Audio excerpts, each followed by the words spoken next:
You can get to understand it. The only difference between successful people and not is just how they think. Rich people think different.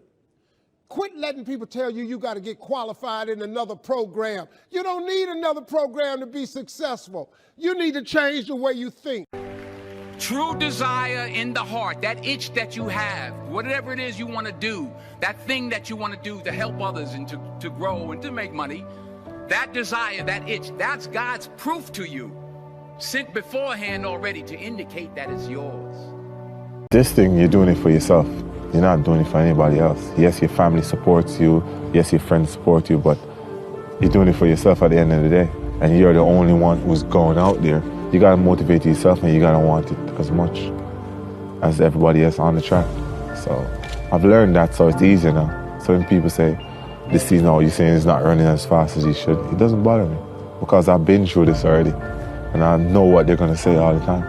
But I know what I'm capable of and I know what I can do, so. Visualize where you want to be and what you want to accomplish. And you kind of get lost in the process of day-to-day, grinding it out and working, pulling on ours if you have to.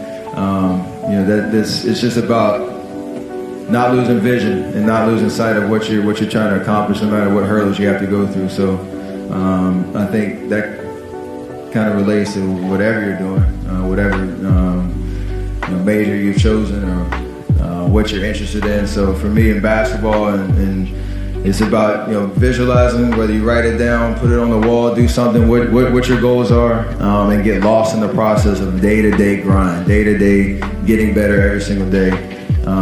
Asking questions, aligning yourself with people that have been through it before, that are experienced, and leaning on that advice, and just trying to outwork the next person, and that's the biggest thing.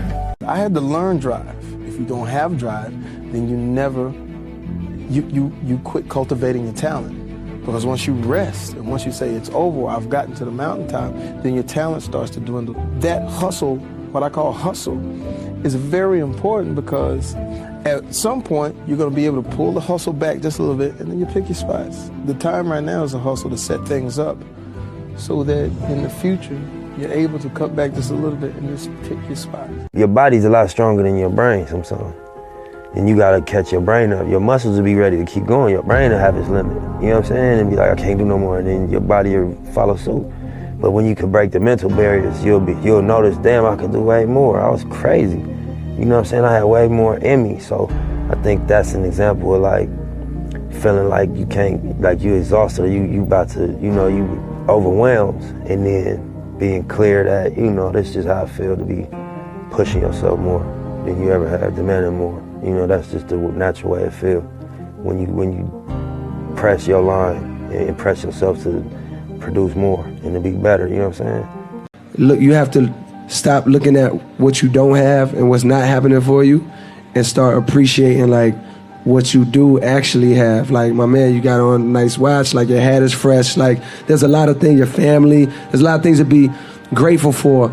And that's the only way you can climb out of like a place of focusing on what you don't have, is by focusing on like, man, what do I have to be thankful for? And everybody got something to be thankful for. Even a homeless man, if he wanted to, he could be like, yo, I'm breathing today. Like, you know what I mean? Like, my arms work, my legs work.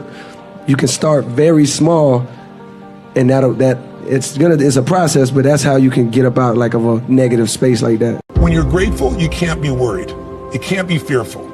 When you're grateful, you can't be angry. And anger and fear are what screw people up most in their relationships, in their life, in their business.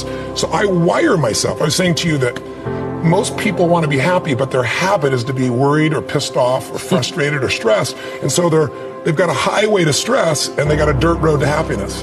So I wire myself. I've got a highway to gratitude, which changes all your emotions. Do you have any regrets? No. Don't have time to regret. We move on. Because we are acceptable for what we are, not what we think we should be. I'm accepted in myself by what I am, but not as I think I should be, because that's a lie. I'm a sinner, I'm an old sinner. I've done some bad things, I've done some good things. So, you just forgive yourself and move on. You can get to understand it. The only difference between successful people and not is just how they think. Rich people think different. Quit letting people tell you you got to get qualified in another program. You don't need another program to be successful. You need to change the way you think.